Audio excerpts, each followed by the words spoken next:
Hello, I'm Mr. P with Mr. Dave. We're the Hello. geeky guys, talking again about doctors. We are, yes. We finished last time after having a good debrief on who the Doctor is, what he's all about, and the first two actors that portrayed the role. And I guess we'd better carry on with 3 and 4. Absolutely. So, with Doctor 3, it's fair to say that the BBC put a little bit more money into it, but at the same time, they wanted to cut costs. Yeah, of course. Now, we said on the last video when we were talking doctors that Patrick Troughton's Doctor got into a little bit of bother from interfering. Yes, it did, yeah. And at the end, they forced him to regenerate and they exiled him to Earth.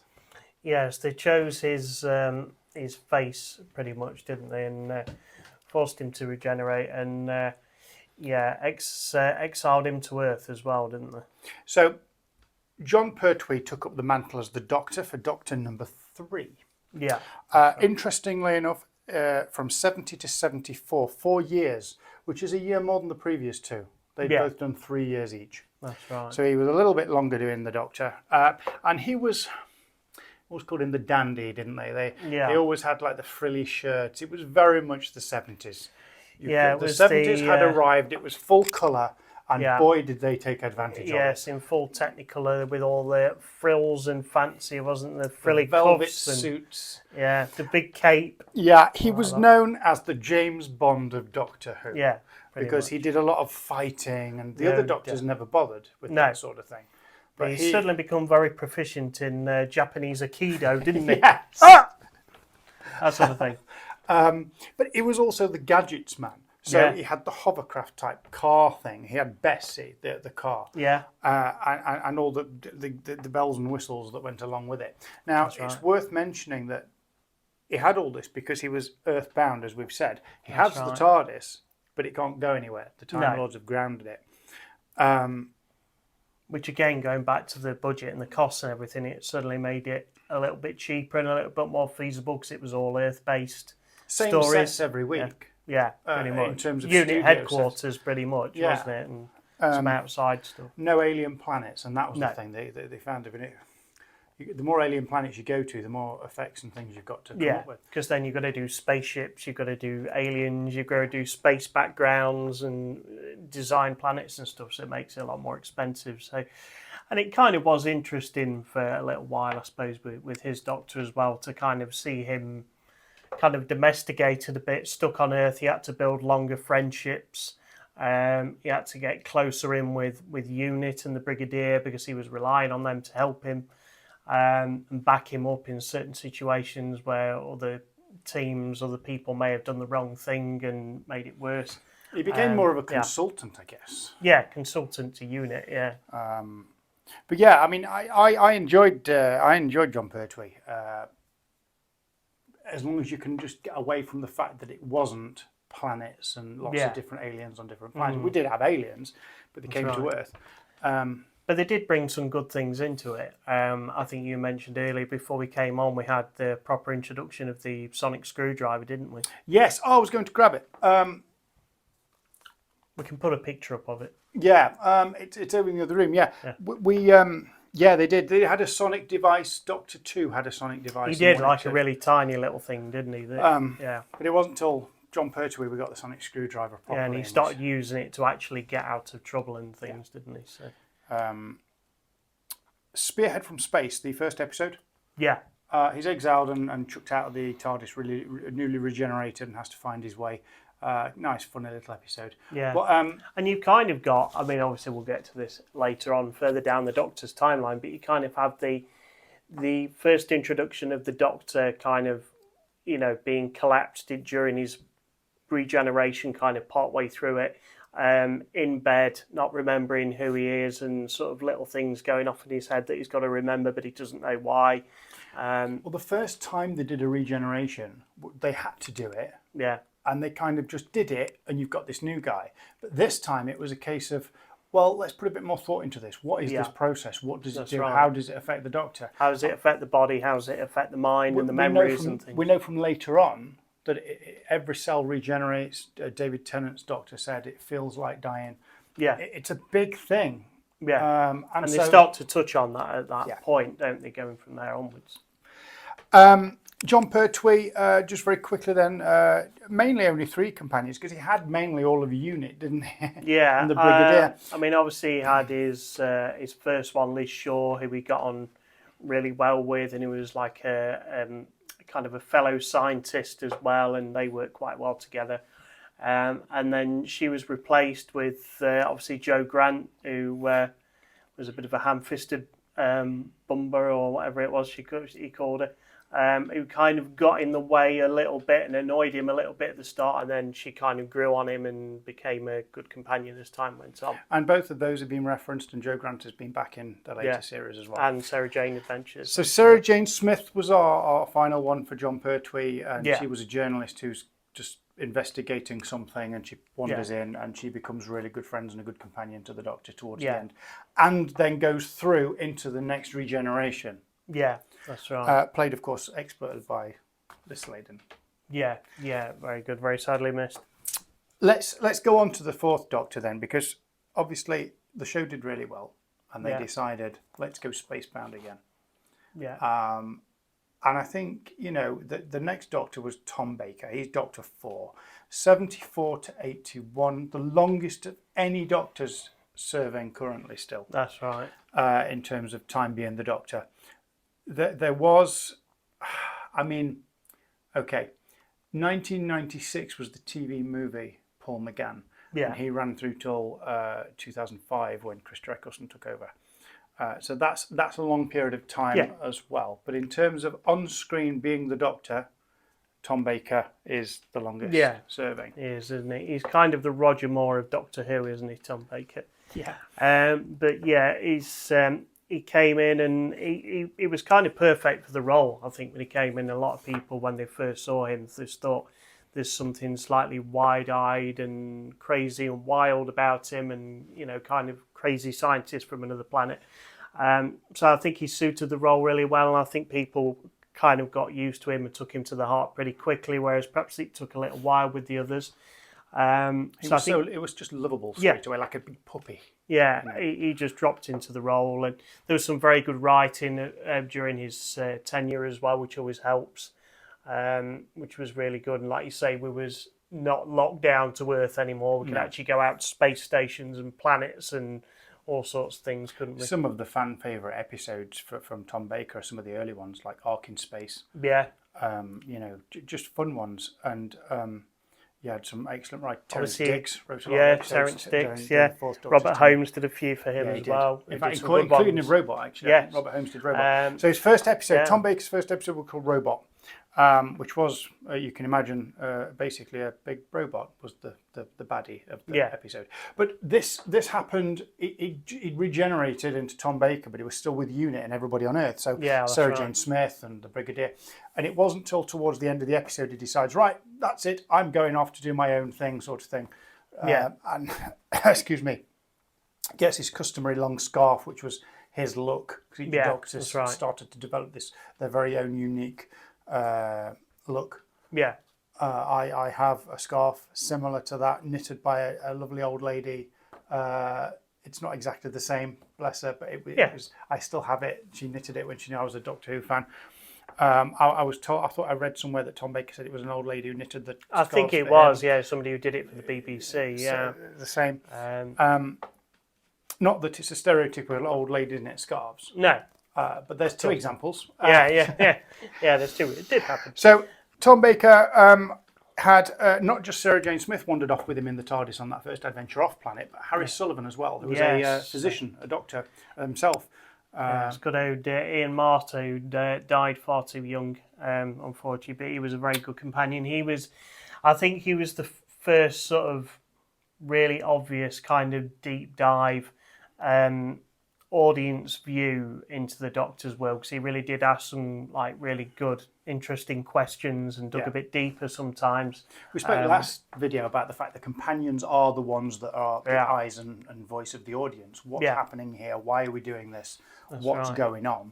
And Harry Sullivan was certainly that sort of person asking the intelligent questions. Not that Liz Sladen as Sarah Jane Smith. No, she did as well. And Liz Sladen was one of maybe the first companion on alien planets that did sort of what Rose Tyler did, I suppose. Yeah. Later on, she had the gumption. She took charge. She would, she knew her place, but she knew that she was clever and she was, Yeah. The other companions, I don't know, followed the Doctor a little bit more. Yeah.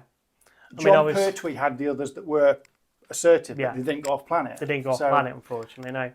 Although, what I was going to say is Jo Grant did at one point. She went with the Mind of Evil. She went off where there was something with the Master, and they ended up being transported off somewhere. And basically, the Master turned up and took the Doctor and Jo Grant prisoner. So that was kind of the only time they did really go out in space and did experience that. But yeah, it was a shame some of the others didn't. We need to talk about K9 very quickly, because Tom Baker had another companion that came in that then stayed as a companion of Sarah Jane Smith all the way through to the end, even through into the Sarah Jane adventures, which was K9, which was a robot dog. Yes, and you've got him there, look. Affirmative. Hello, K9. Everyone has to have a K9 robot dog, and this is the one that guards Geeky Guys HQ. Yes, I've got one as well. If you want your own K9, go online and you can probably find one somewhere. Yeah, they don't on eBay or a toy store size anymore. But bless him. Yes, so K9 robot dog travelled with the Doctor as well. Yeah, and has popped up in Doctor Who since. Voiced, of course, by the fantastic John Leeson. John Leeson, yes, indeed. And he could do some other good things as well. Obviously, he got a sensor on the end of his nose where he could do an analysis on certain substances and liquids.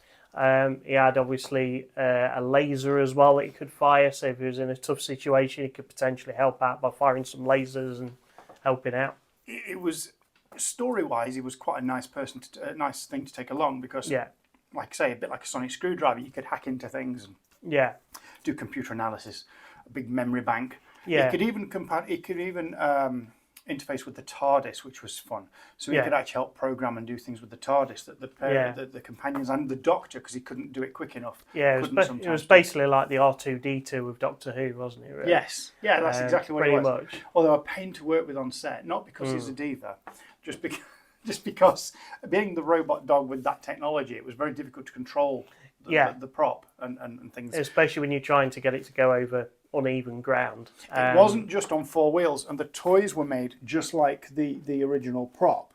Yeah. So you can see what's controlling it is two straightforward wheels, and then a swizzly one at the bottom for a bit of directional. So he was constantly doing that as he was going along, because it was very difficult to control, and the toy works just like the prop as well. Yeah, that's right, with all the classic phrases included as well. Yes. I think.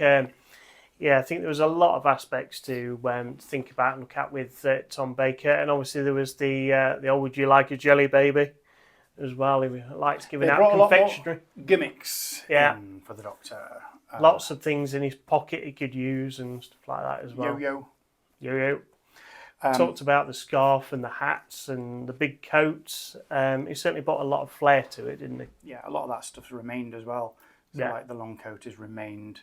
The gimmicky having things, even the newer Doctors had like psychic paper or whatever.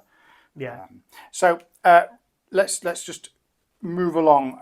Romana joined him a little bit later on, very, very quickly. She was a time lady from Gallifrey and could regenerate. In fact, we had 2 regenerations of Romana, played by.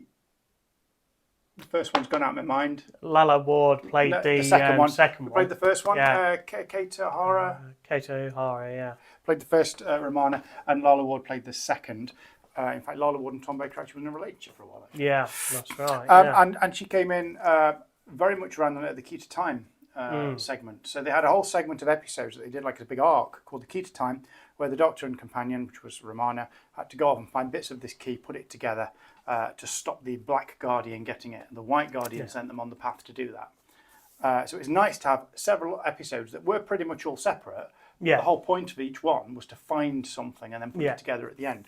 And that worked really well, I thought. Yeah, that was really fun. Good. And like you said with Romana as well, you had the kind of joke that you had later on with later Doctors with the companion in the TARDIS can fly the TARDIS better than the Doctor can. Obviously, Romana knew a lot about it and about Sonics and things like that. So there was some good built a banter Sonic that between was them. better than his, and he tries to pinch it at some point. Which is quite nice. She was his equal pretty much in most things. The only thing she probably wasn't his equal in was his universally knowledge of wandering around. Like if you're worldly wise, you know, or well travelled, you pick things up. She was more academic.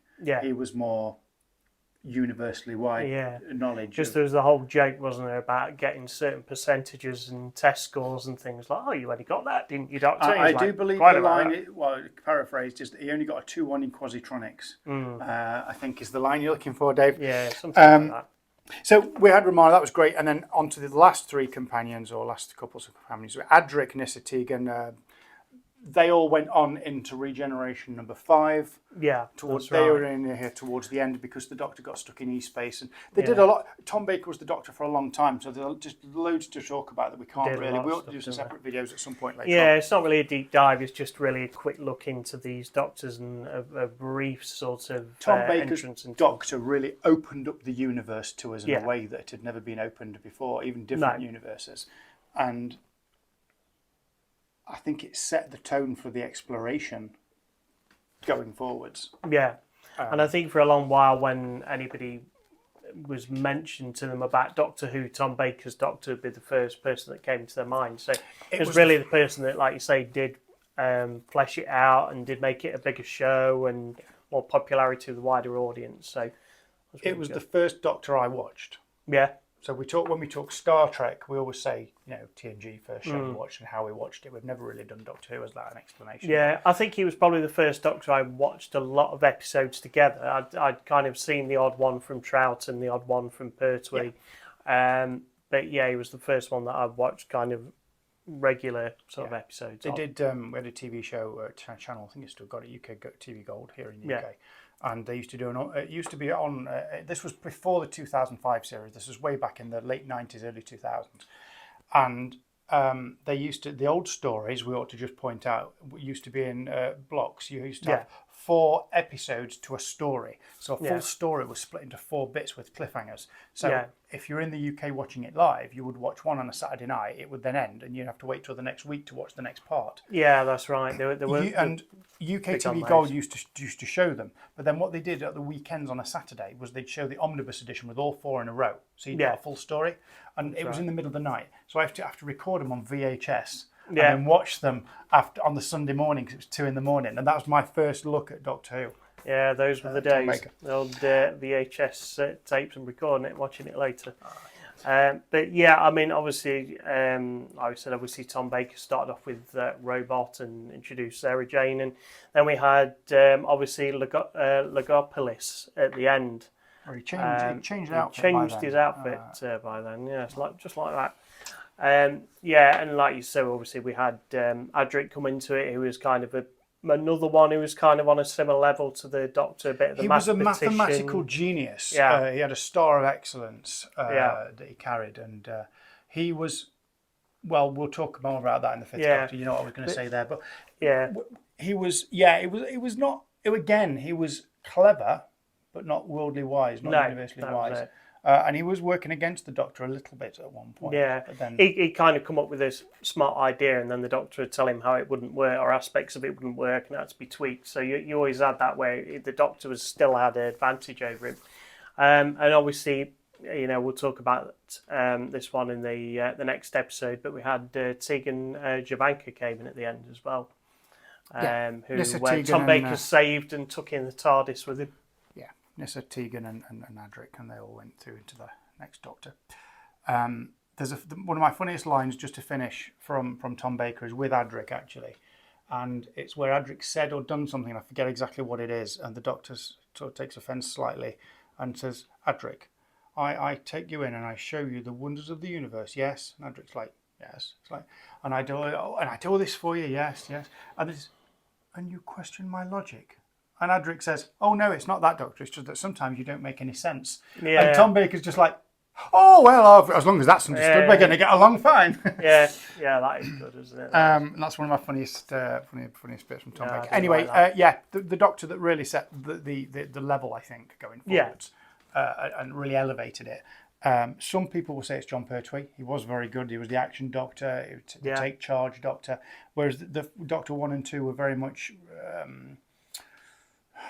not withdrawn, but they were a bit more defensive rather than offensive. Yeah, that's true. And these two really pushed Doctor Who. And of course, as well, once we start getting into Doctors 3 and 4, we get more of a talk about sort of Gallifrey and Skaro, Time Lords, which we didn't really have before. We had a brief little bit with Patrick Troughton at the end of his tenure with the Time Lords, but before that we hadn't really had anything. There's not a lot of explanation about the Doctor's origin, where he was from. We see them a little bit more. Yeah, we see them a bit more, and it's talked about a bit. Even in going forwards now, we see a lot more of them. Yeah. But still, the Doctor, his origins are still a little bit obscured, and I liked that. Still in the current series that's just passed, they gave you a lot more information than I think you ought to have. Yeah, I think it's sort of you need that bit of mystery still there, don't you? Really? The mystery, but we'll talk about that going forwards. That's our quick deep dive on Doctors. Sorry, not episode. Doctors 3 and 4. On the next video, we're going to be talking 5 and 6. Yes, Colin Baker and Sylvester McCoy. No.